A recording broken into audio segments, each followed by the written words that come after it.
Welcome back to the channel, guys. Today we're going to be working on the Cub Cadet again. You guys haven't been following along. I'm doing a buy it, fix it, flip it sort of challenge, trying to work my way up from $200 to $2,500. The last video, I bought this zero turn. In today's video, we're going to pull the carburetor off and see if we can get this thing cleaned up, get the battery on a charger, and see if this thing even runs.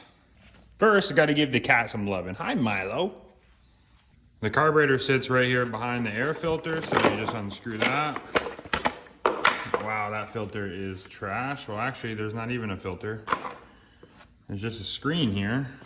All right, now the carburetor is loose and completely full of dirt. This thing is really nasty. I'm gonna get these two levers disconnected. Now I just gotta disconnect the fuel line and get rid of this little cat. All right, so I'm gonna pop this bowl off this carburetor. After looking how dirty the carburetor was, I came to investigate and I'm seeing some not good stuff. This is all rocks and dirt. I mean, that's actual debris, and that's the intake going in. It's probably really hard to see, but that's the valve.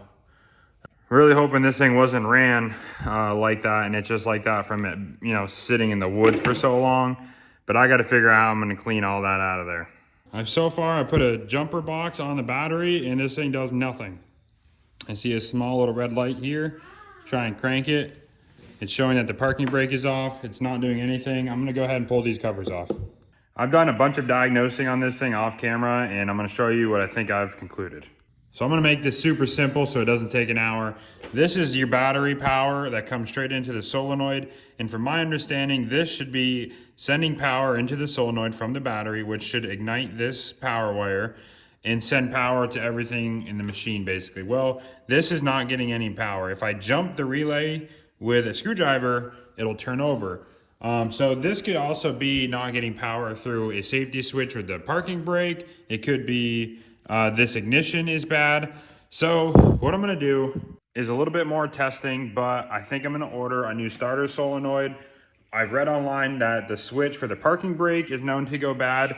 And also I'm just gonna order a new ignition switch because all these parts all together are about 40 bucks. So I'm just gonna order some things and that'll make it a lot easier. The wiring looks to be good. It's dirty, but it doesn't look like there's anything that's bad. So it's gotta be a sensor or a switch. This thing has been sitting for a while. Once those parts come in, we'll jump back up on this thing.